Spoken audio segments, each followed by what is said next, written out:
Hello everybody and welcome to Wowhead Weekly number 192.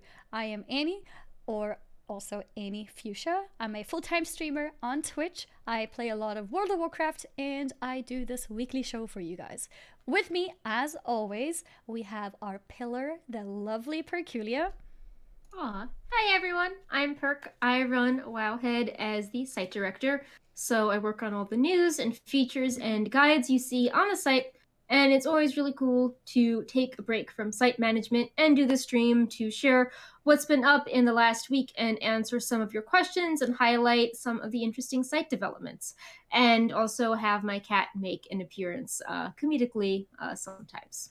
We have a giveaway as usual. The giveaway for those of you watching in Twitch chat is for the Transmorph beacon toy, and a percentage of the proceeds will go to WoW Esports. And to enter in chat, just the keyword is boss, BOSS. And that's because it makes you look like any of dozens of bosses in WoW.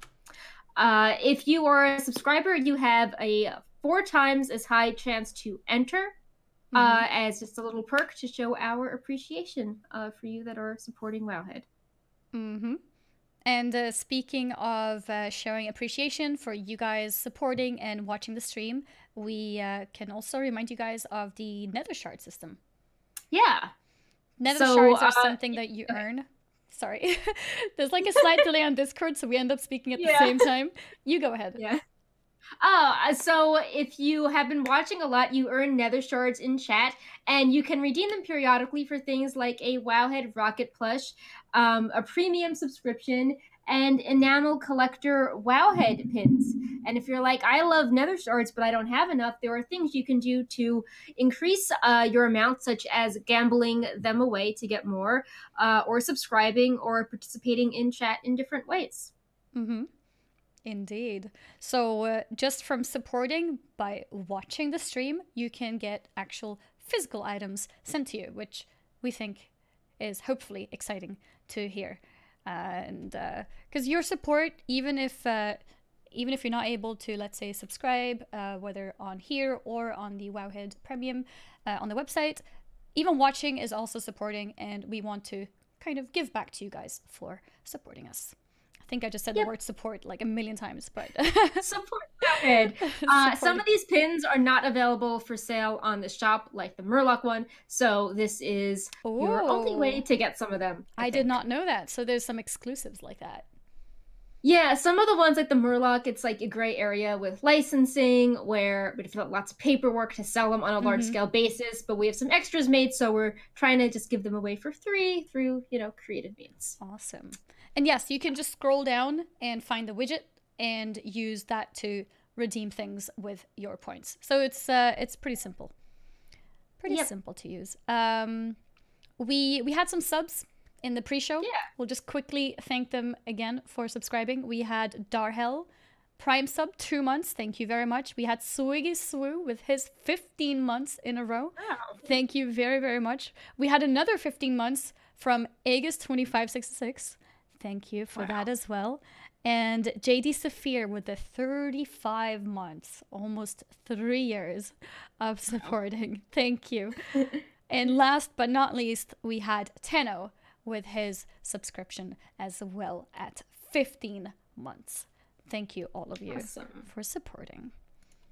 But yeah, the last week has not been moving that much in terms of new things in World of Warcraft. We do, however, have 2 recaps of 2 different interviews with Ian. One from, or one in PC Gamer and one on a German site called Buffed DE. Yeah, so this was actually pretty interesting timing because we had a light news week with April Fools, and then these 2 interviews just came out yesterday, all of a sudden. So we think Blizzard is trying to start up the hype train for patch 8.2. If we talk about the PC Gamer one first, it was more general than the buffed one, but they were hinting really heavily that the 8.2 PTR was soon. Ian used the exact phrase, so close to being on the PTR. So with that, when do you think it's coming? What dates would make sense? Crucible is expected to come on the 16th, right? Yep. Yep. So PTR like a week after that? Or do you think it's sooner? So I was gonna go like full chaos and say that the 12th because Oh, it so would before the new raid. it would be on my birthday and when you have to travel for TwitchCon. Oh. Wait, how is that gonna work? Spend your birthday just going through the PTR. Yes, exactly. Reminds me of that tweet that you had with Sass when you were on your laptop in the car after the restaurant. Yes.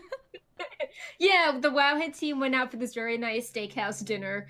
Because we thought right before BlizzCon, and we get this PTR alert at the very end of the meal, and we were posting the spells from Sass's car using my phone for internet. I remember that. That was funny. Yep. Maximum passion. So I think it's going to be then because they're starting the interview hype. But I have this vibe because they also said that they're going to have an info dump and then the public test realm, that maybe we're going to get more info early next week. Or like the info dump could be the 12th and the PTR will be a few days later. So the first impression is this very polished recap and not, oh, here's like 5 new Azurite. This looks weird in the data. Like Najatar is a box in the ocean. Like they want it to be more polished. So I think there's going to be a big press push at some point soon in April, and then the actual data will come after, but won't have too many surprises. Okay. And the 12th is a Friday as well, right? Yeah, they usually dump stuff on a Friday. I remember 8.1 was a big Friday night experience. So because I was actually just gonna ask, what days does it normally happen in the week? So things do happen late in the week, like on a Friday, for example. Okay. Yeah. Also, the Hearthstone expansion is the 9th, so I could see them avoiding that day to let Hearthstone shine, especially because there's a lot of WoW parallels because it takes place in Dalaran, and then going full on, later in the week. And thinking about this, I want to say 2 years ago that there was another PTR on my birthday or the day after. I think when they introduced Black Temple Time Walking. I think that was around my birthday. Okay. So maybe it's happening again then. It's a birthday gift. Yeah. Yes, exactly. This is what you can do on your birthday now. So we'll see, but obviously, I don't mind if there's press news before the data mining because it helps our coverage, be more polished, so we're not just presenting raw spells. But I was like, oh, this is the context, and we can make the game look better or more cohesive. The interview also had discussions on the problems with Azurite. And if you're reading the notes, I have lots of asterisks because I'm super confused about this. And to me, it's really fascinating to see why they designed Azurite in a certain way and the problems with it. They said some, things that we've said a lot of times, like, Azurite had issues because they didn't integrate it with the story well or other pieces of content. And, like artifacts had the visual transmog and then the order halls and, that didn't. Yeah. But the part that really got to me was they said they wanted the Azurite to have constant feelings of choice with traits. And the exact quote, let me read this. In some ways, we designed the Azurite armor system to respond to what we saw as a failing in Legion artifacts in a lot of ways. Legion artifacts had fantastic choice and customization, but it was very front-loaded. It was one of those areas that players didn't complain about, but we saw a lot and perceived as designers. So they designed Azurite to have constant trait choice and always unlocking things to fix a problem nobody complained about. Okay. That's super weird. Like, they fixed a thing no one complained about. Like, so nothing was wrong. Yes, but we're gonna fix it. Yeah. So were they? But did they give us more choice though? Well, yeah, because now you always have to chase the randomness, and when you get a new item, then you have more traits, and it's just like ongoing. and Mm-hmm. it's difficult to respec, so then you want to get more Azurite for your other specs. Mm-hmm. It's just so weird. Like, to me, Legion worked because you had your trait customization at the start, and then it ended and you focused on other things, and apparently that They was didn't like that it bad. ended. Yeah, I Yeah, see. and it's like, was this, I know Ian had this big talk recently about metrics they use for fun and engagement, and it's not things like, MAU and all that, but Brightpaw, no, this is a serious topic. To me, it sounds funny because this does sound very corporate. If you're talking about, oh, people liked it, but they didn't spend enough time with it. It's like, well, Mm. maybe people just liked unlocking it, and then it was a project that was done after a few months, and then they worked on something else in Legion. And it's like, if people were happy with it, why are we changing it? Like, did they want people to feel more addicted to RNG? Did they want people to spend more minutes per day with the system? Like, it Mm-hmm. sounds like they were changing it for metrics. It wasn't due to an enjoyment, because people were enjoying artifacts just fine. Mm-hmm. And Uh, I guess in a way, also the way that we handled it was at the beginning, there might have been some choices of traits and everything, but as you got your artifact power higher, you unlocked everything eventually to the point where it wasn't really important anymore. You know, you just needed a certain amount of traits, and then you were kind of fine. There would still yeah. be a DPS increase, but that increase wasn't huge, so it was okay. And I think a lot of the focus then went to other things, as you said, but not necessarily completely other things. People still went for, new tints, for example. People still worked Yeah, on their Legion weapons because there they was still had something to do. they had secondary progression systems. So, like, if you Mm-hmm. had everything unlocked, you could still do the class campaign and eventually get your class mount. Or you could do challenging content once you had all your tints unlocked, like, Mage Tower or Mythic 15. There was always Mm-hmm. stuff you could do related to your artifact. Ian did admit in the interview that he's like, we thought this sounded good on paper, totally changing it up, but hey, it actually was not good on paper. This actually was not good in practice. As right, that Uh, is. yeah, the Mm. whole idea of trying to make people feel like they're on this endless treadmill of, Yeah. choosing a trait every day for the rest of their life. Um, On top of that, it's so expensive as well. Like people who were yeah. mythic raiding, for example, pushing those world firsts, and I'm sure other people too. They respec a few times, and suddenly the cost to respec is like 50,000 gold. Yep. So then it doesn't really feel like it's intended to be used often. Right. So yeah, it was super weird. Um, then they also said that, and I remember this, I had a good chuckle from this. They were saying that they didn't have the system on the PTR very long to get player feedback from. And I remember with Legion, you could data mine the artifacts and their UI basically the first day of the beta. But with Mm, Azurite, uh, long time. that that stuff came in April, and it was really funny because I was at a press event right before the big release date reveal, and I was asking. We didn't hear anything about Azurite, and I was asking Ian at the press event. I was like, "Hey, so is Azurite still planned to be elaborate with all these features? We haven't seen anything." And he's like, "Oh, I'm so glad you asked. Like, Azurite will finally be available for testing today." And the whole room had a laugh because I'm in this interview room and I have to get back and start Oh doing yeah. stuff as right. Uh, Need to get the but yeah, laptop so out. that was super late because the data mining for the BFA started in January, and Mm-hmm. we were only seeing the start of Azurite in April. Mm-hmm. And it wasn't set up in a way that allowed people to hit max level and organically interact with it. And they're saying a lot of the problems that were stemming, they just didn't have enough testing during the beta to see how things would unfold because the whole process started late. And they would like systems like that to be done earlier during a testing cycle so people can give feedback and they can observe how it plays out, Yeah. beyond the people, Mm-hmm. leveling from 100 to 100, 110 to 120. Mm-hmm.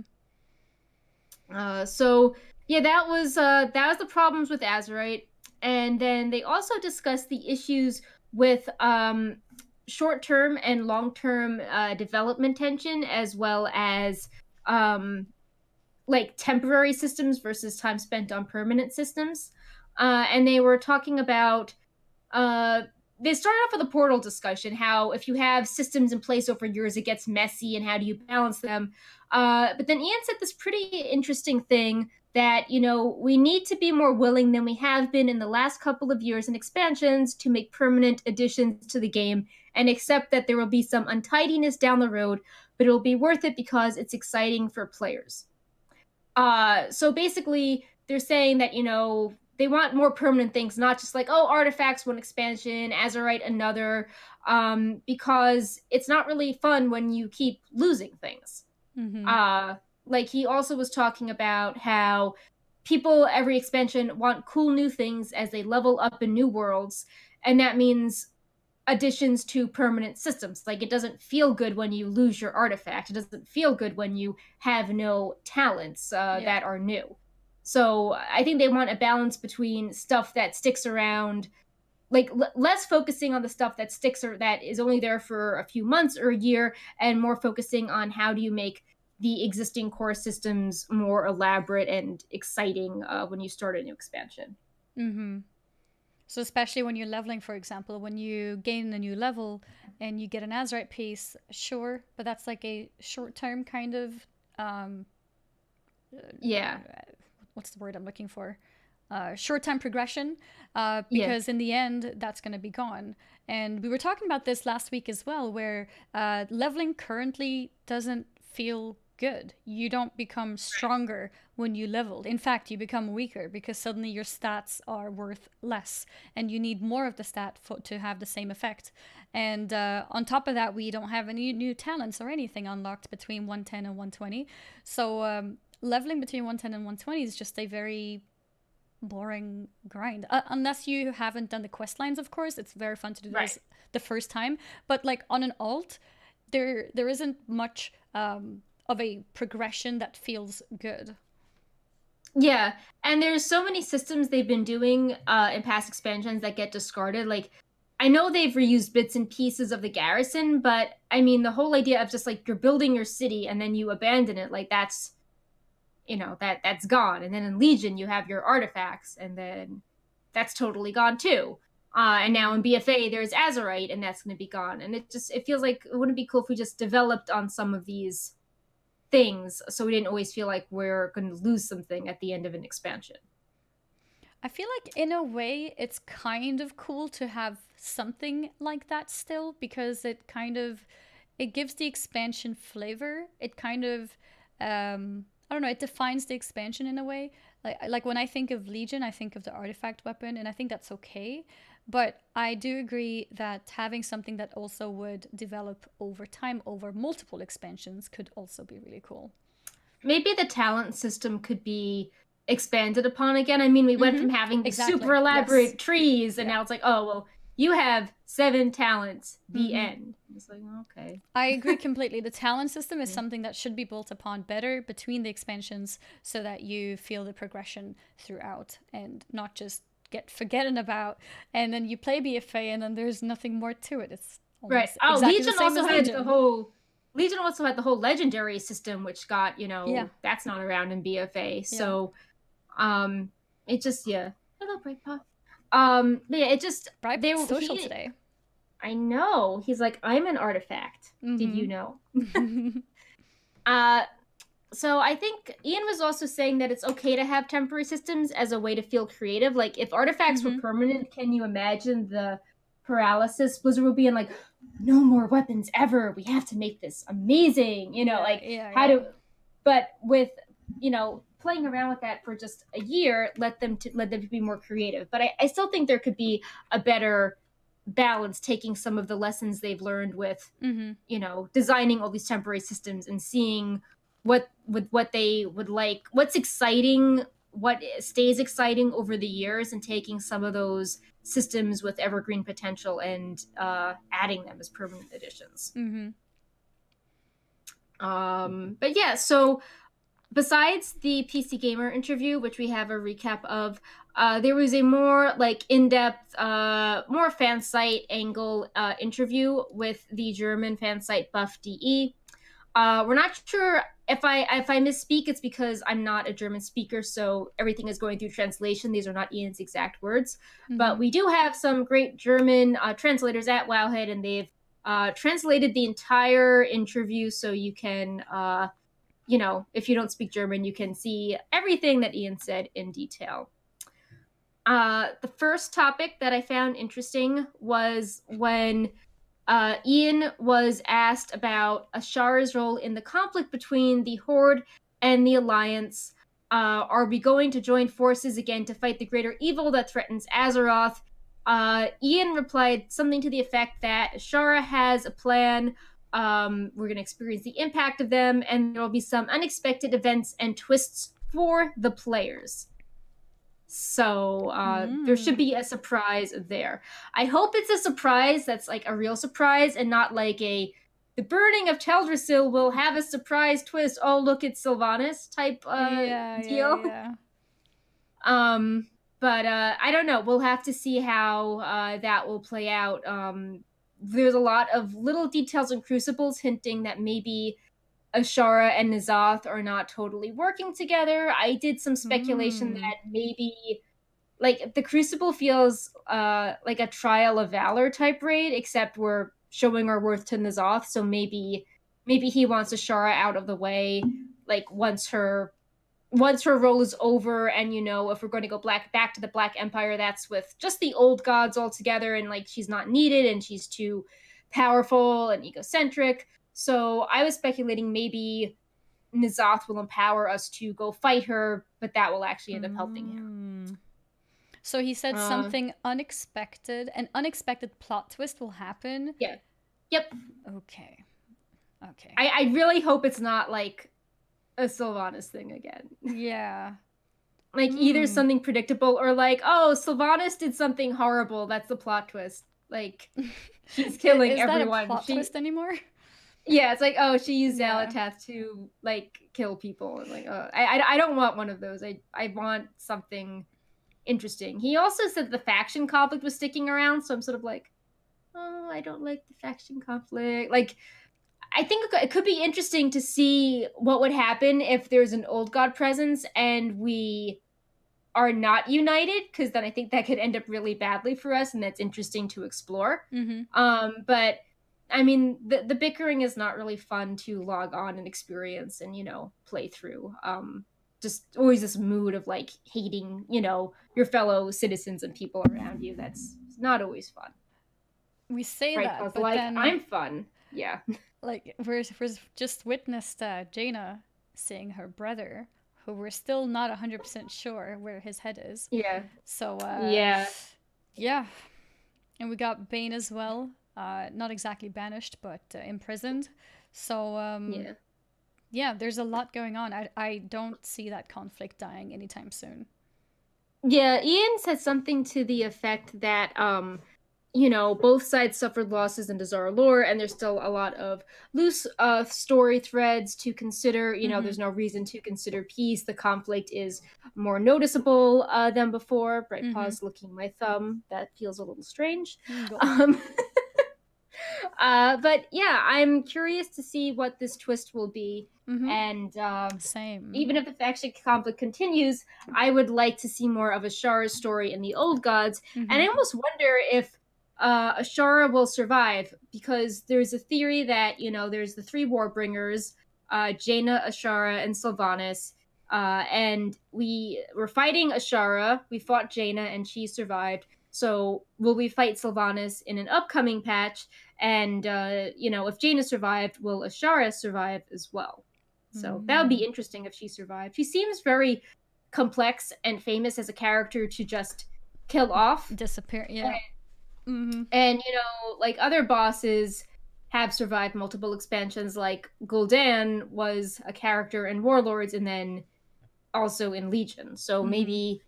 I don't know. It would be cool if she survived in some way. We got a Luna here now. Hi. Oh, Luna. Hey, Hello, Luna. Luna. You wanted to say hi to people? Okay, she's laying here in front of me. Aww.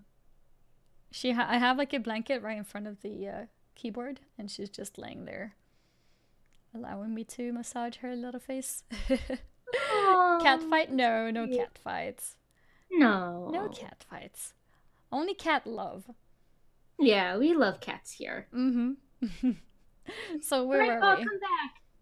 We were talking about some story things in the Buff DE interview. Yes. Another story, a question that I thought was interesting was Buff was asking if Ian ever imagined a WoW 2.0 not taking place in Azeroth. It's completely destroyed and we have to find a new home. Mm-hmm. And Ian was like, it's really hard to imagine that not taking place in Azeroth. It would, destroy Warcraft's essence, not to be on Azeroth, but they have been experimenting with drastic changes to zones like, Cataclysm or Silithus, or revamping some areas like Mist of Pandaria. So we could see some more of that, but I don't know. To me, that hints that if it's drastic changes, maybe we'll have like Black Empire Azeroth as opposed to Azeroth being blown up and we live somewhere else. I can't imagine that either. It's like everything purple. It's also like it's like this. It's like removing the conflict between human and orc. It's the core of WoW to be on Azeroth. That is true. Luna is being everywhere. I think she wants to sit on my lap, but she can't decide. Aww. Come on, Luna. Come on, Luna. Be a good cat. I normally have a pillow here because she doesn't like sitting unless there is a pillow. And now she's like, Mom, where's the pillow? Your legs aren't comfortable enough. Aww. And I think I just accidentally closed the notes. Oh no. It's okay.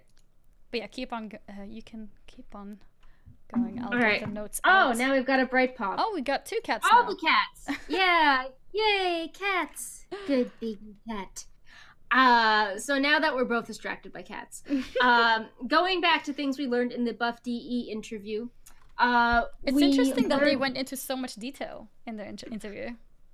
Yeah, I mean, well, they're a German site that focuses on Blizzard games, and I believe a lot of their content is WoW.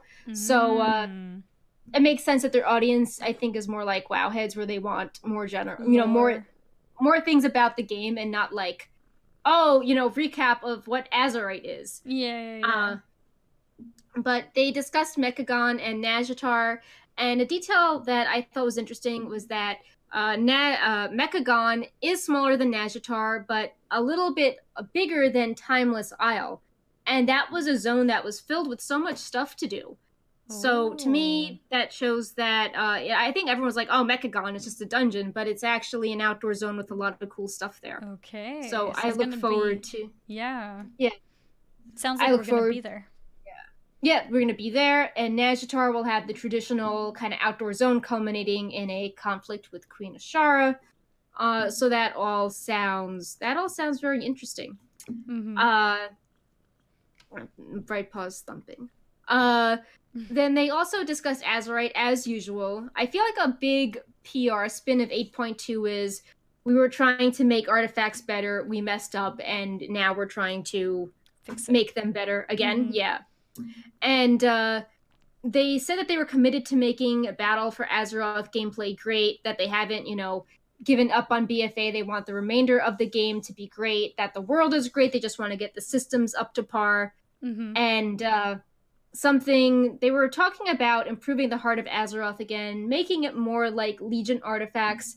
But I'm still a little concerned about this because they were talking about how you can unlock abilities on your neck and the abilities will do cool stuff. Mm-hmm. But there's still the problems of like, so what's the story of Azerite? What is the visual progression? Like, is there a transmog game I can play with Azerite? Are there quests I can do to learn more about the Heart of Azeroth? And that to me is still missing. With even if they make the abilities more interesting, it still seems less deep, like more shallow than the artifact system. I completely agree. Like unlocking traits or doing special events, well, not events, but doing special activities in the game, such as killing the last boss of a raid. Doing things like that should make the Azerite do something, change somehow. Make it feel special, make your progression feel good. Like we had that in Legion artifact weapon, and we have nothing like that with the Azerite. The Azerite doesn't feel special at all. I think they want some of the like DPS or active abilities to unlock based on the content you do, but I still think that people want to look cool when they're AFKing in, you know, Stormwind or Orgrimmar. And just saying, okay, well, I have this hard-hitting ability. I don't really think it's going to fill that niche, or yeah, you know, we don't really have a story tied to Azerite. I mean, I guess we could have a story, but it doesn't. So you mean we don't, you know, even with the changes? Like, yeah, we don't really have a class campaign for the Azerite neck. It's just like, oh, we're at war with each other, war. But it's not like, oh, well, you know, I picked up Ashbringer and then I learned about the history and then I brought it to these places and used it to drive back the demons. It's just, it's missing that. Maybe 8.2 will have some story related to the Heart of Azeroth. But right now, it's just, I think they need to do more in the interviews to, I don't know, sell the changes better. Because right now I'm just hearing a lot of, like, you don't have to unlock stuff and there'll be cool abilities on the neck, but I want to learn more about the system. I think there's still more changes they could do. So your concern is even with these added abilities, it's not enough? No, like it doesn't cover the whole transmog customization part of artifacts, and it doesn't cover the whole rich story that artifacts had either. That part is still missing. So yeah, it's going to be interesting. Yeah. I mean, having the Azerite be revamped is in a way a little bit of a U-turn in itself, and let's see where that takes us, because I agree, that's a very good point. Just adding a few abilities that you can't use when you're standing in a city, well, that you probably can't use if it's a if it's some kind of attack, unless there's some enemies there, you won't be able to use them. Then maybe it won't feel special after all. Yeah. Seeing if there's anything else from the interview. I mean, it was a lot of the usual stuff. They did talk about how they agree that the class balance in MDI isn't a surprise, everyone playing the same classes, because, you know, it's tournament realms and you just pick your class in the best gear, and everyone wants to squeeze out DPS in a competitive setting. But that they did say they wanted to see more class diversity in high-end mythics, and wanted to keep that in mind to have different classes shine on different affixes. So maybe there'll be more diversity in the future if you'll at least be switching classes between dungeons or, you know, combos. We're going to talk about MDI a little bit later, but I want to comment anyways. Seeing double rogue in so many of those comps, like, that's not fun. Like, that means adding another class that could potentially bring something that the group doesn't have is not worth it. Right. Yeah. I just brought this up now because I was like looking at interesting stuff from the interview, but it was mostly tying into a thing how they were saying that balancing 36 specs is already a challenge for developers, and it's difficult for new players to keep like 36 specs in their heads. So they don't really have any plans immediately to add more specializations to the game. I know there's always, you know, speculation that maybe 9.0 would be they added Demon Hunters in Legion, so, you know, every other expansion we're due for a new class. But I'm not sure if that would be the case based on what they're saying in this interview, because they're making it seem like it's already pretty difficult to manage, and as we're seeing, like in MDI, there's only, you know, people just gravitate towards the best like 5, and then that's it, and it's boring. I agree. We need to see more variation. Yeah. So I guess we can talk a little bit about the artifact knowledge news, which I think was released right after we did the show last week. So we didn't cover it last show. No. And basically, artifact knowledge, it was announced that it will continue for another 4 weeks, which is more like 3 weeks now, capping out for Season 2 on April 23rd, which is the start date of Crucible of Storms, Mythic and LFR. So it will cap at level 50, and then it will be easier to achieve level 50 in preparation for Rise of Ashara. And this is interesting.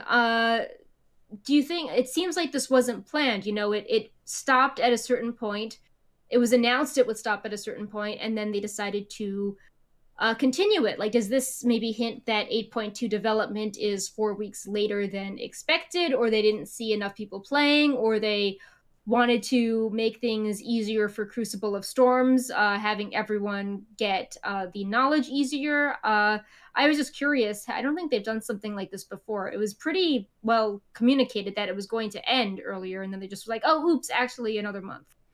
I was thinking the same because I'm not sure exactly how it's been in the past, but the last one, if I remember correctly, it was stopped. Even though there were players who were complaining about it stopping, saying that it should continue, they told us that no, it's not going to continue, and this was decided a very long time ago, and that's how the schedule is. And now they did change it. Yeah. So I wonder if maybe 8.2 was going slower than expected, or like maybe something happened with the layoffs, or they figured that they needed to buy some more time, or maybe people were struggling coming back to the game, wanted more artifact knowledge, or maybe numbers were lower than expected because they even had to do stuff like the Welcome Back weekend. And maybe this was just a way to tide people over before 8.2 is out, just making the system more welcoming to people. Mm-hmm. And there's Brightpaw again. He likes artifacts. But yeah, I mean, there's obviously nothing much to say there with it. No. Just it's an interesting factoid. Mm-hmm. If you, it will take like 110,000.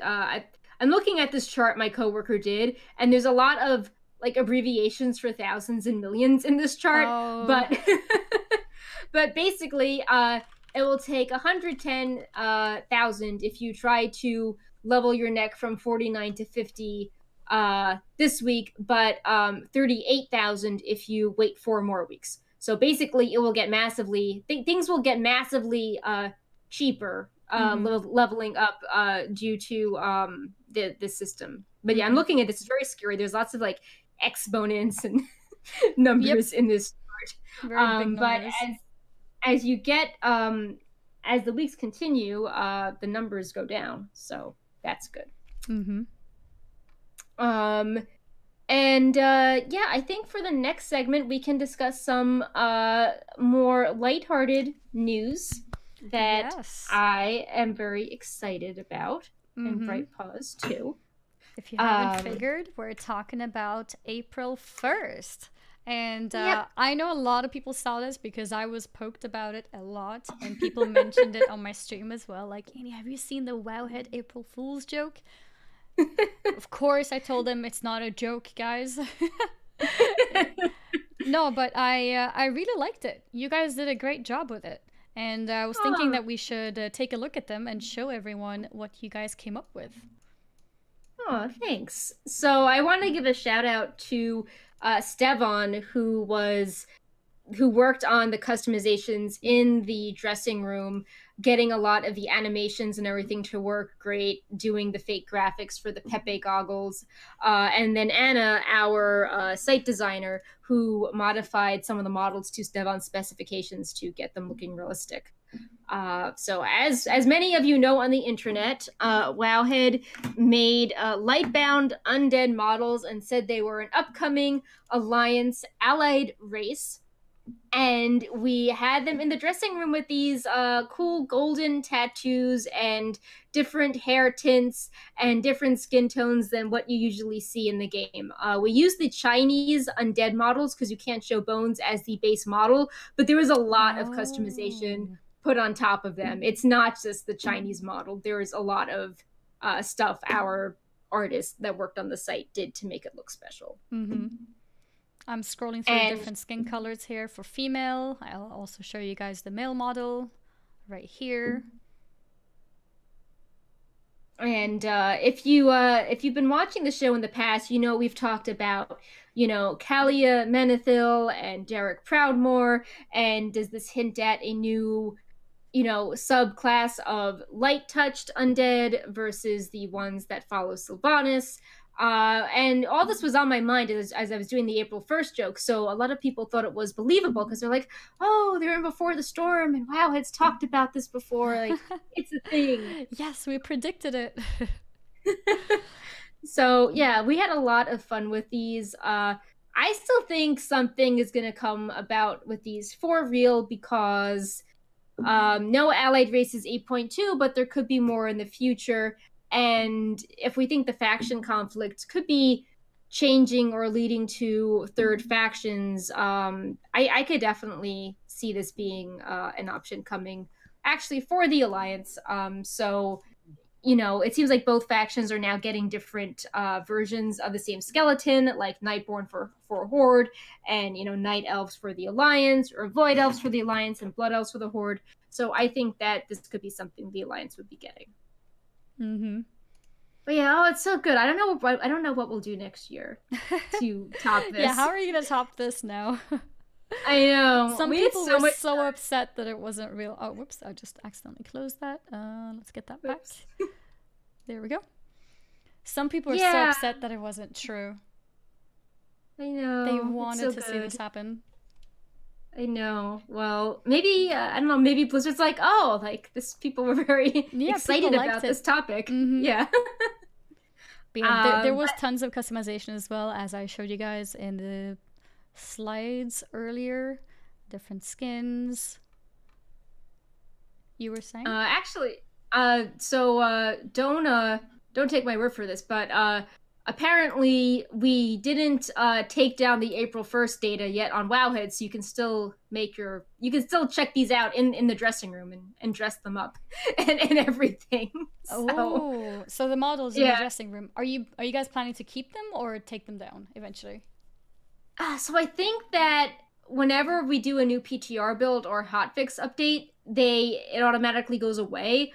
But okay.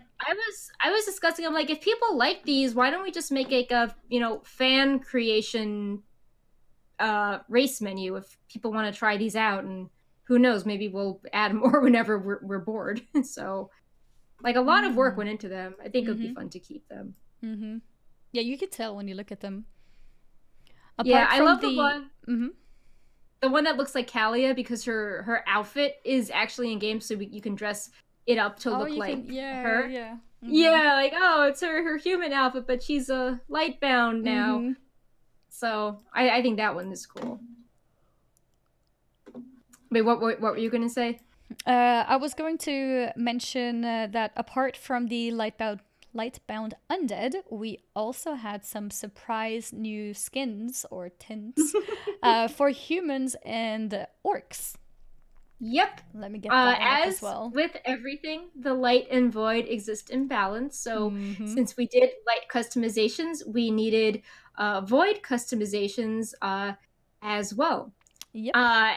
And I was taking the idea that because we've gotten the Night Warrior tint for Night Elves in 8.1, there could be, I know Blizzard said there wasn't a Baron's Warfront, but we decided there is a Baron's Warfront. And if you won it 10 times for the Baron's Chat achievement, you would get the Void Touched Human and Orc skin option. And we were thinking with all like the old god stuff going on, maybe the old gods would want us to be fighting each other, and we just would be playing into their trap of weakening each other. So, you know, as servants of the old god, we get the special purple tint.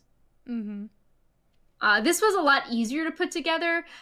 Most people said that this was when they realized it was probably a joke that we weren't getting purple, you know, orcs.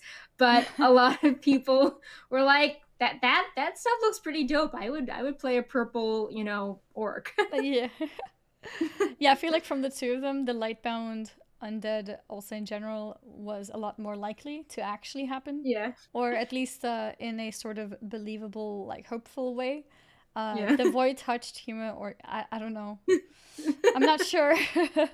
Yeah. But they still look really cool though.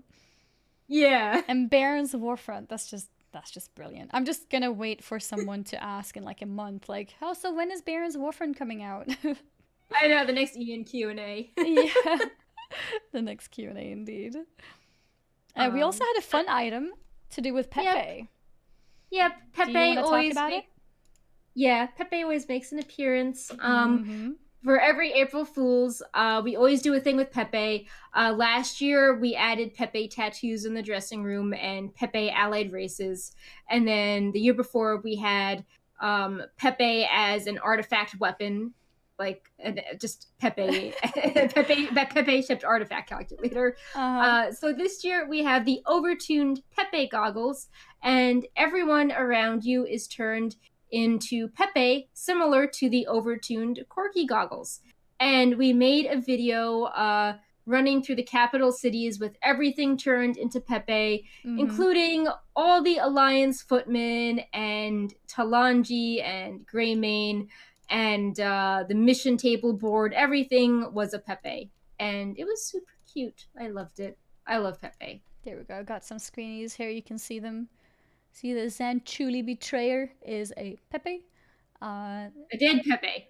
Oh, Or just sort of morbid. Oh, Yeah. it was great. Okay. Yes. Yeah.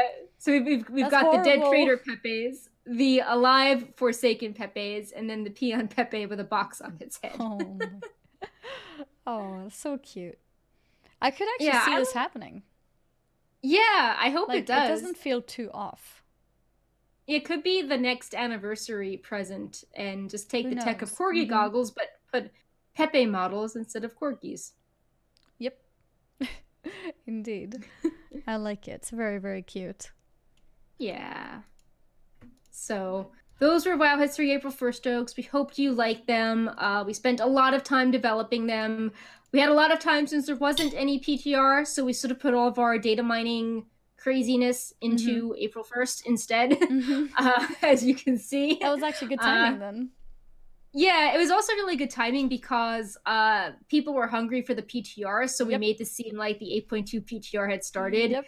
And I didn't ask them to do this, but some of our class writers got really into it and they pinged their discords, like everyone pings being like, the 8.2 PTR starting, guys. Oh, so yeah. we saw this huge traffic spike from like all the class discords going to the post. Oh, wow. So there was a lot of chaos going on, but people really enjoyed it. This post was really well received. I know on April 1st, after a certain point, people like start tuning posts out or they don't check the news.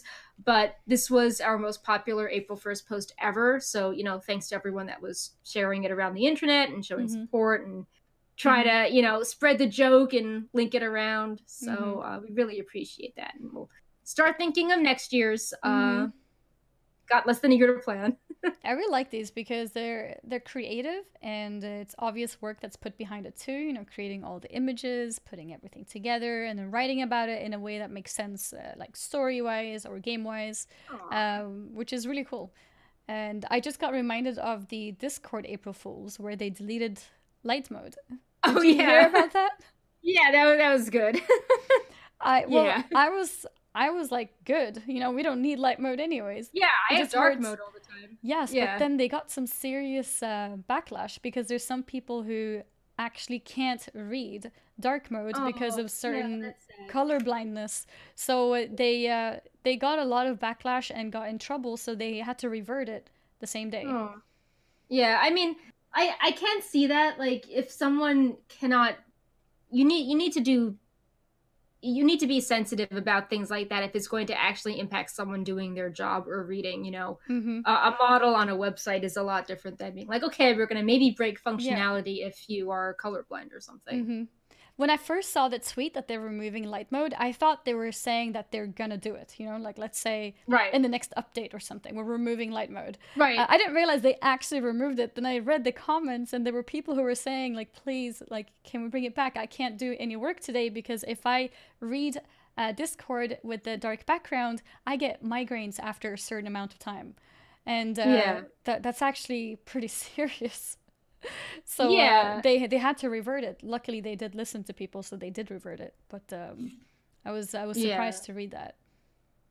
Yeah, I know that sometimes when people make jokes, like some of the past Blizzard jokes have some of them are funny, but then some of them are like making fun of different groups, like the Draenei female one a few years ago. It's like, oh, look at this woman, she's ugly, ha ha, it's a joke, it's our new model. It's like, that I don't know if that's funny. So it's important with April 1st not to make a joke at people's Mm-hmm. expenses or actually inconvenience people Mm-hmm.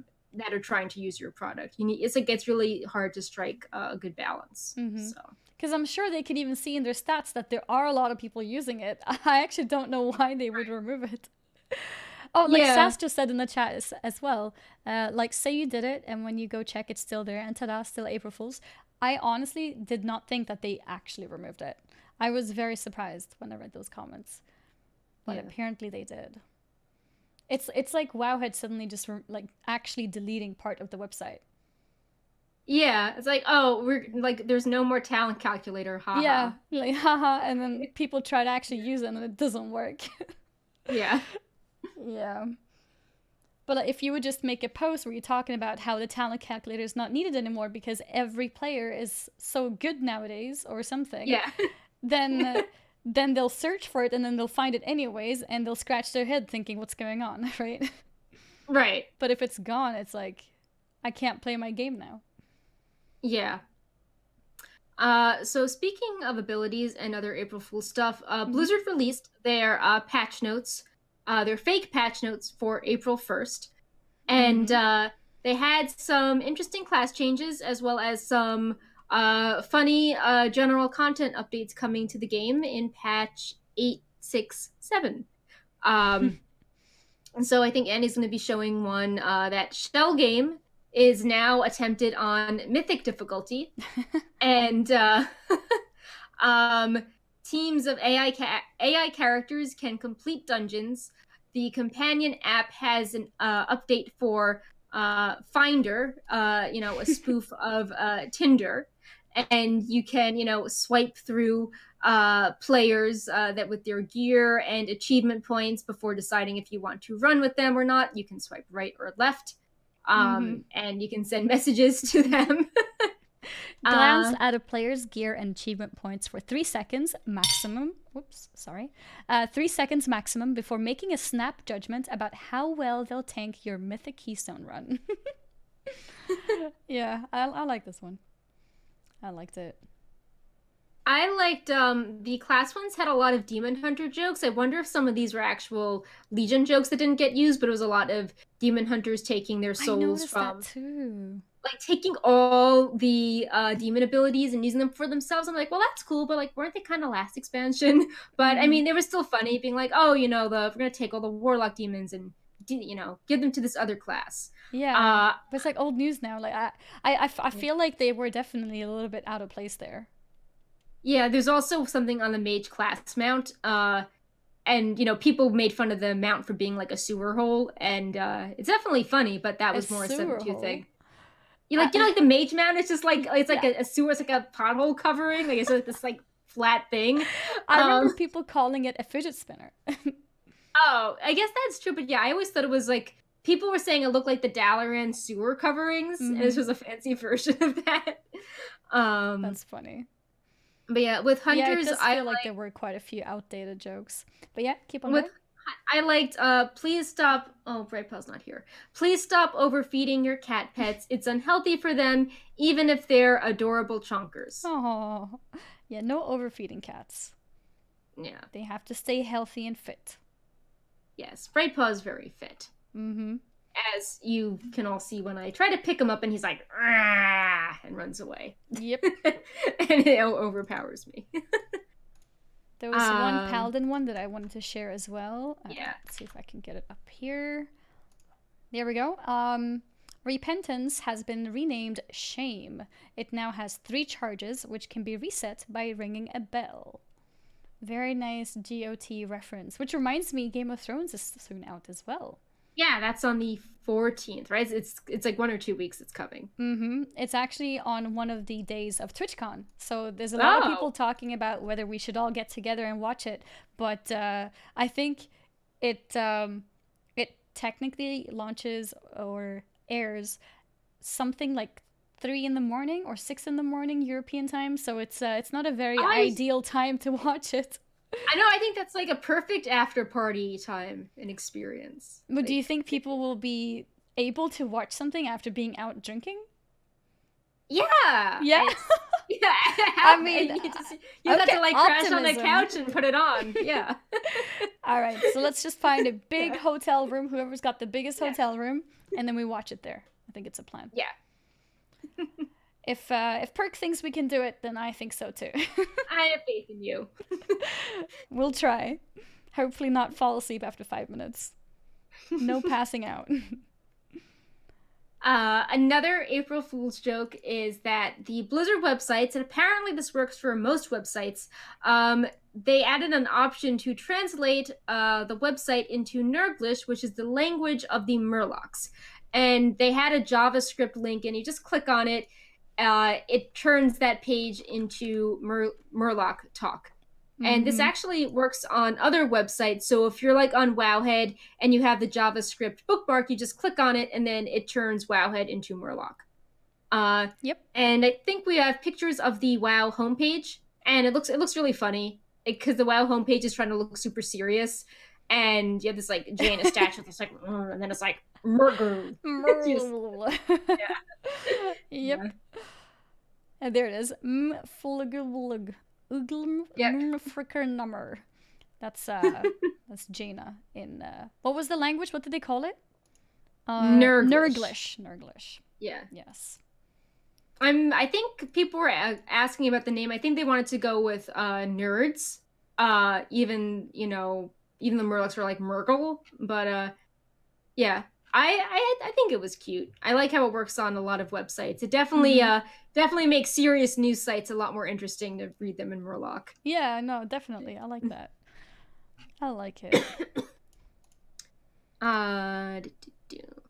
There's also a lot for the April 1st, right? Yeah, that was it. We did a roundup of other Blizzard jokes around community jokes. There wasn't a lot of other Blizzard jokes. Maybe they have other things going on like 8.2, but there's a lot of other community ones we have recapped in the news as well. A lot of them are really good. I like how the community always tries to, do something even if the official corporations can't do a ton of stuff. No, I love it when community takes initiative. That's why I love all of these sort of Discord groups as well, who put so much effort and passion and time into doing little special things, whether it's April 1st or just community events or anything, getting together. It's awesome to see. Oh yeah, Wowhead, we changed our logo to make it look like it had an everyone ping. We tricked a lot of people. That's funny. I missed that. Yeah. But yeah, so last call for the giveaway, which was the Transmorph Beacon toy that turns you into a WoW boss. Subscribers get a 4 times chance to win. So good luck to everyone. And right pause, stop. And then for the next topic, we can go back to talking about some upcoming events in WoW, including holidays and the ongoing MDI. So first we wanted to just highlight some of the things that were coming up in the next week before we did Wowhead Weekly. And the first was the March of the Tadpoles or Murlocs micro holiday, where you go to Borean Tundra in the Winterfin Murloc area, and you choose a tadpole to adopt for the day, and you do a lot of cute stuff with them. And all the babies are super cute. Like, they all have funny names and little accessories reflecting their personalities. And I think that's actually starting really soon in EU, like an hour or two. Oh, okay. Yeah, of course. Because yeah, it would be at midnight, that's on the right? 5th. Yeah. That's in 13 minutes. Yep. So after the show, go adopt your little baby Murloc. So this baby Murloc, is it something that just follows you during the holiday, or? Yeah, I wish it was permanent. Like, wouldn't it be too. so cool to get a Murloc pet? But no, it's a micro holiday. It has to just be like there. I feel like micro holidays feel kind of pointless because of that. Like, I feel like there should be some kind of permanent effect of it too, even if it's just a toy or I don't know, something. Wait, someone says there are Murloc pets though. Oh, yeah, I mean there are Murloc pets. You can get Murloc pets, but they're not nothing special for the event. Right, it's not tied to the event. Like in Borean Tundra, there's still the secret Murloc egg that you can loot, but that's not tied to this event. What is that Uh, egg called again? I think it was the white murloc egg. White Let's Murloc see. egg. That's something that I recommend you collectors going for if you haven't already. It's I had to use a guide to find it. Oh yeah, yeah, it is the white murloc egg. There Yeah. you go. I had to use a guide because it can be quite tricky to find it.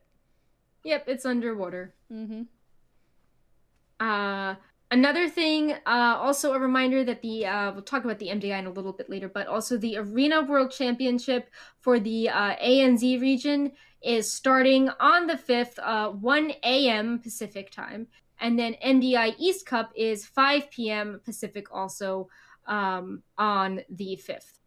Mm-hmm. So, and that's for the East region. So you have teams from like China and Australia, while the West region goes about the next time trials. And then on the 7th, this is interesting. The Darkmoon Faire is returning, and there's some new stuff to do at the fair, so that's pretty cool. Mm-hmm.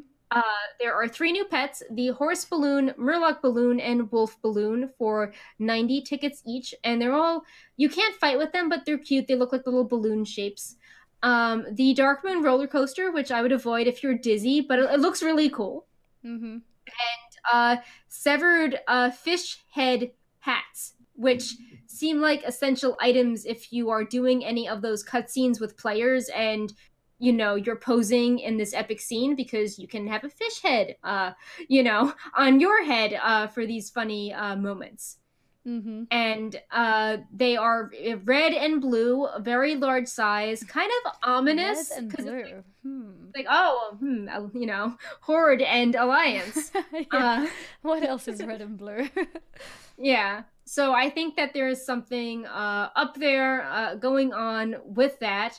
And it's interesting because we don't know when the Zalatath item is dropping for her quest line. And I almost wonder if the fish are like this ominous hinting that, something bad is coming from the sea, like, Mm-hmm. the Naga and whatnot.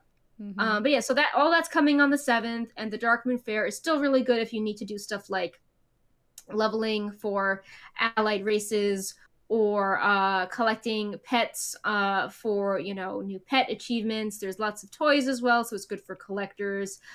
Old school transmog sets as well. Mm-hmm.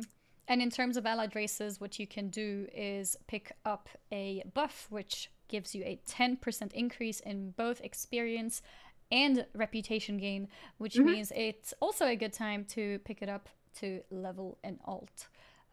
It does stack with the potion that you can buy from the 7th Legion honor. Wait, is it? Yeah, the medals. They stack together, so you can use both and have a pretty good buff of experience, which is nice. And also, it's a good time to level your professions if you haven't on alts. I know I'm going to make use of it.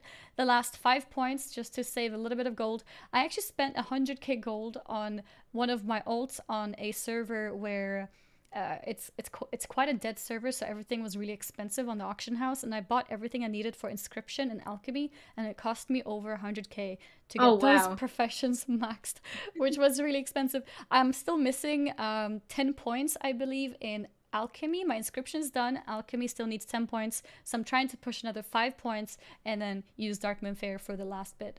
I've made a bunch of flasks and potions, so if I do sell them, then it's okay, because then I can just buy more mats for it. But currently I only have 3k gold, so oh wow. I don't have any more gold on that server, so I actually can't level it anymore. I have to wait until I sell something and then hopefully get 5 more points. Yeah.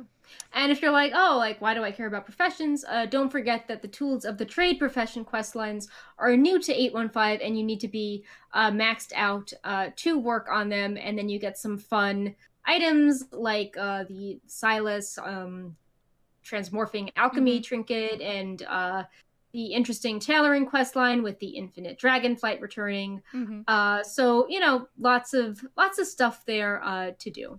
And for collections or achievement hunters, there's also an achievement to max all Kultiran professions on any characters, really. But I'm not sure if they have to be max level. I don't think they actually have to.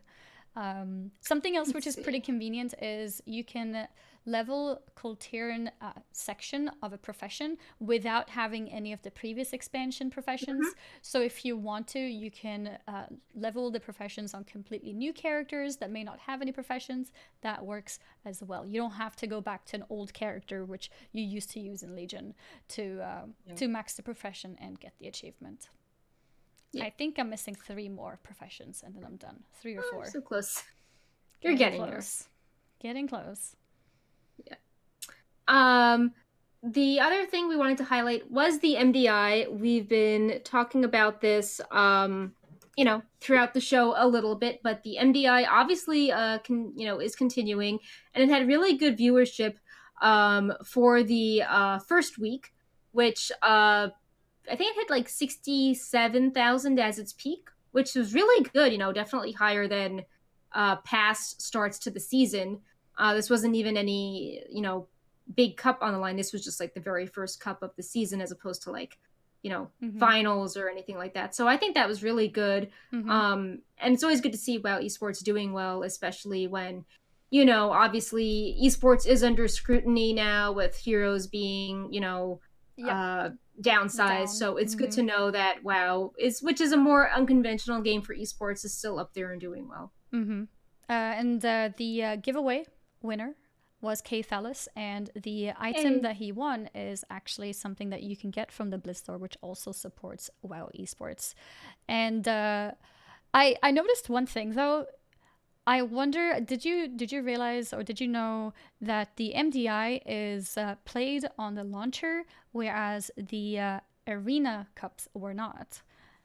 You mean like the tournament? So you mean like when you open up the launcher, it's auto playing? Yeah. So MDI was playing automatically for me, which I assume probably gives them at least a few tens of thousands of viewers. So I actually have a lot of thoughts on auto playing because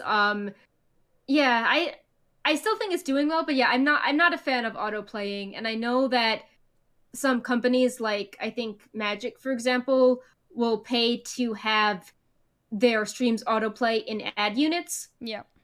Which to me is even worse. Like at least with Blizzard, you assume people that care about WoW are doing that, but if someone is just like browsing a wiki page and they see this Magic stream playing, that's like it's weird. Yeah. I mean, I don't mind it being on the launcher, but then I wonder why wouldn't they do the same with PvP? Yeah, that does seem uneven. Because like seeing high numbers in general makes the game feel more alive, you know, just like you were pretty positive now saying that you saw the numbers go up to 67k, and I saw some people comment about how like PvE is getting more attention than PvP.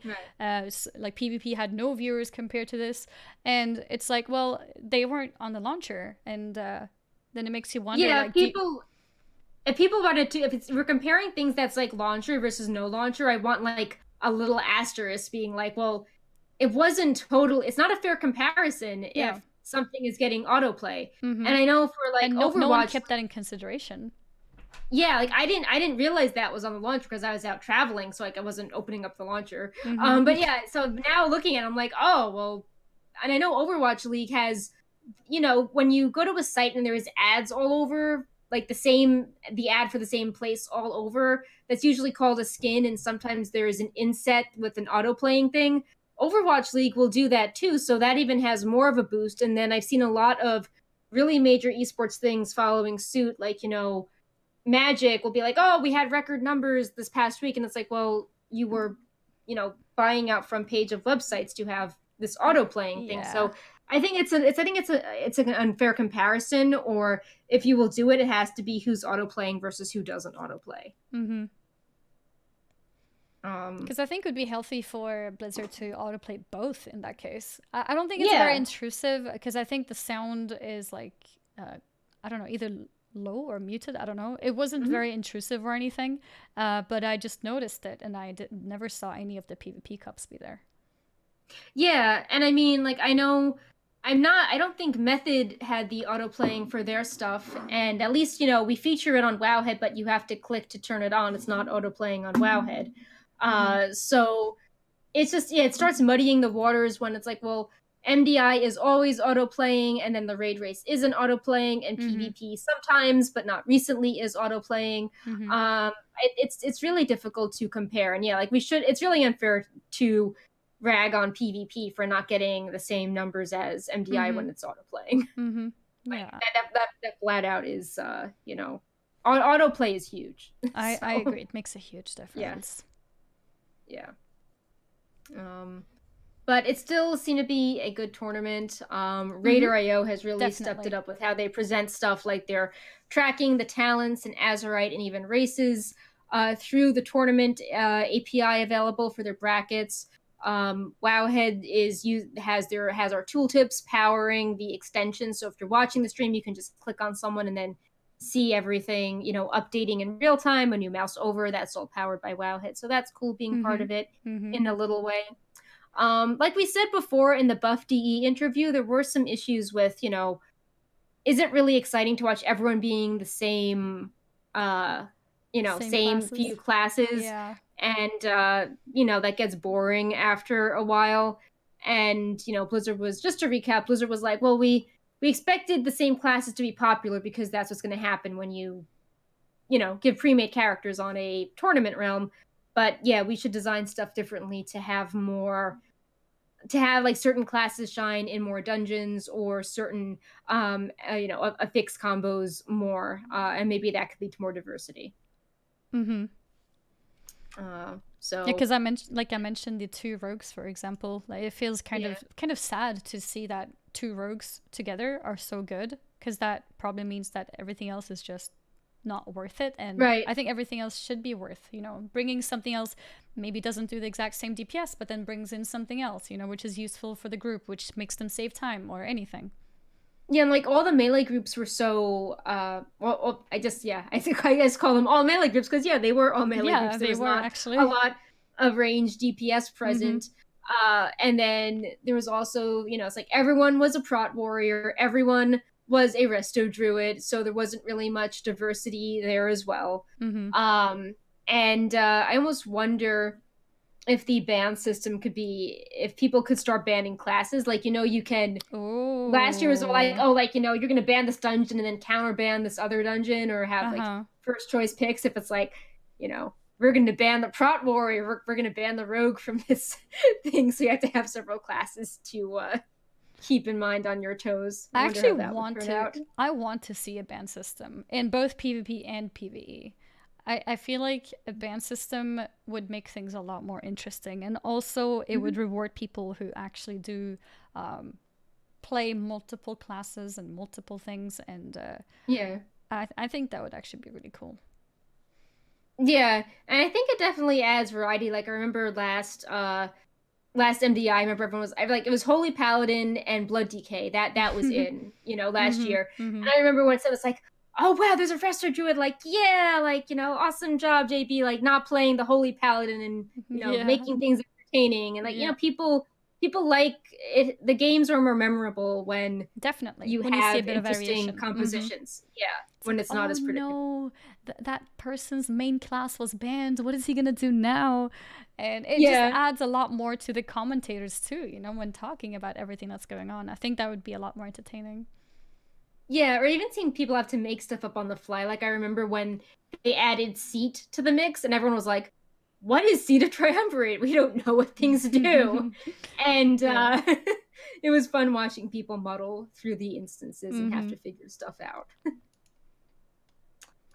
But yeah, if you are wondering how to play any of these specs, we have a new series of guides on Wowhead. We have basic ones for all 36 specs for Mythic Plus, but if you want to do like competitive Mythic Plus, we have some of the competitors in the MDI being part of this, with guides to, Prot Warrior and Resto Druid, Mistweaver Monk, a lot of the popular specs going into super detail. So yeah, definitely check them out if you are like, oh my god, I want to do more MDI and get better.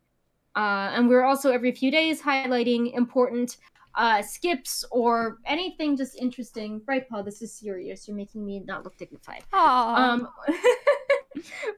like, oh, look at our, guides written by smart experts. And yeah, we're just we are just trying to keep highlighting interesting things from the MDI every few days because we know it could get boring if we just talk about like, oh, surprise, rogues are still popular. But I believe later today we have a post. Oh, it's already up. We have a post on like interesting skips that took place. And I think we have a post on like time trials going up soon about how it changed since the last one. So we're just trying to provide like interesting highlights, you know, here and there to make the post worth reading, like little mini guides if you see something cool and you want to replicate it yourself. Sounds like a useful guide for Mythic Plus enthusiasts. Yep. I'm looking. We don't have any questions from SAS. I think we have a question that's more for Blizzard, asking if the ink trader would have BFA inks, but I can't put the inks on the in-game NPC. So that's the only question we have. Wait, is there a BFA inks trader, or is that the question? Is it any news on updating the ink trader with BFA inks? Okay, yeah. Because I was just going to say that I didn't make use of a ink trader. Maybe I should have to save some of the gold. Okay, all right. Good to know. Good to know. But yeah, that is actually the end of all of the news from the past week. Apparently, we had JD Saphir redeem a Murloc pin. Oh, good job. Which is very, very relevant with the Murloc talk today. Exactly. I think there's also a discount on Murloc bags and plushies going on Blizzard Shop as well. Let me just pull it up. It's yes. Where'd it go? Wowhead Murloc. Wowhead Murloc. March of the Tadpoles, 25% off all Murloc gear. So the plushie is on sale, the cute but deadly bags are on sale, and the gigantic Murloc pajamas are on sale. I think we both have the green ones. Yes. Yeah. Yes. We do. But you mean the Murloc onesies, right? Yeah, the onesies. Yes. They're very, very comfortable. Very warm as well. Yeah, so the blue one is on sale. The green one is sold out. I don't think I have the blue one. Yeah, well, you could get this one. Maybe I should get it now when it's on sale. Yep. Oops. Okay. I just accidentally full screened something, but we're back. Oh, yay. Hello. But yeah, I think this might be probably the fastest show in the history of Wowhead Weeklies. Yeah, I'm really glad we had those interviews so we had something, because the notes were really short before, before yesterday. Indeed, it was mostly just April 1st. Everyone's taking a break because it's April 1st and because it is our birthday soon. So they're like, yeah, you know, can't keep people too busy. Got to do some preparations for the birthdays, you know. We need to make sure that the PTR drops on Perk's birthday, you know, so to keep her busy and happy. Yep. But yeah, we're expecting stuff to probably drop next week, and hopefully it happens on Perk's birthday. You're so evil. I'm like, like, I'm sitting with my parents, so they're gonna be like, they're always like, what's the PTR? Like, you know, like, is this traffic? Like, you know, like, are people appreciative of what you're doing? Like, they're always very concerned that when I do these PTR marathons. Oh, they're being very apparent. Like, okay, let's hope it happens the day after the birthday then. Yeah, that's better. That's better. Yeah. But yeah, we're reaching the end of the show, rather. So does that mean it's time for a high five? I think so. Bright Paw's here. Cat. Yes. Bright Paw's here for the ending. Yes, what a good baby cat. Oh. All right. Okay, so you want to do the high? Bright? No. Now it looks like I'm hitting your butt. We're not going to do that. We need to wait. He needs to be in an appropriate position. Bright Paw, sit. He's passed by a lot today. I know. He's no. You're moving the mic away, Bright Paw. No. I have the laptop next to me with the notes on it, so I'm not.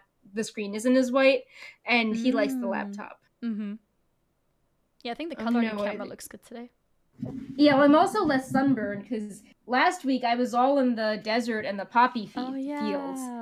And this week I remembered to put more sunblock on and hats, although I'm still seeing wildflowers, so it's still kind of pretty in Southern California. That's good. It's also finally getting a little bit warmer in Sweden. I mean, we still need to wear coats and everything, but it's you don't need that many layers anymore. Let's put it like that. That's nice. Mm-hmm. All right, but yeah, I think we're good now. Bright Paw's laying on the keyboard, so that won't affect the high five. Mm-hmm. All right. Okay. 3, 2, 1. Perfect. A perfect high five. Well, for me, it's kind of like a low five, but yeah. And Bright Paw's a little startled. 10 out of 10. Yes. Good cat. All right. Well, thank you all for watching. He's like, no more high five, moms. Like, I want this arm. It's mine now. Yeah. Thank you all for watching, for supporting, for chilling, asking any questions, or just commentating in the chat whatsoever. We appreciate all of that. Makes the whole stream feel more alive, and that's an awesome feeling. And I think Bright Paw also enjoyed today's show. He's been here a lot. We will see you guys next week. Next week will be a bit of a special show because Perk is traveling for her birthday, and that means that we might have one of those shows where we just have her as a picture, but you can still hear her, like we did past, I think it was Christmas. Yeah. Mm-hmm. So it might be one of those shows. Hopefully there will be some drop of things that we can talk about. And that will also be the show right before my TwitchCon trip. So a lot of things happening next week. I hope we have a good TwitchCon. Yeah. Thank you. It'll be an exciting week for both of us. Mm-hmm. Indeed, it will be. Yep. Yeah, we'll see you guys next week then. Same time, same channel, same place, same everything. Hopefully Sass is here too. Yep. I'll probably know Cat though, because he's not traveling with me. But almost the same. But in the picture, he will be. Yes. Hopefully. That's why he was jumping so much. He was like, I'm not going to be here next week. I need to just be everywhere now. Yep. That's it. He knows. All right. Bye-bye, everyone. Bye. We will see you all next week.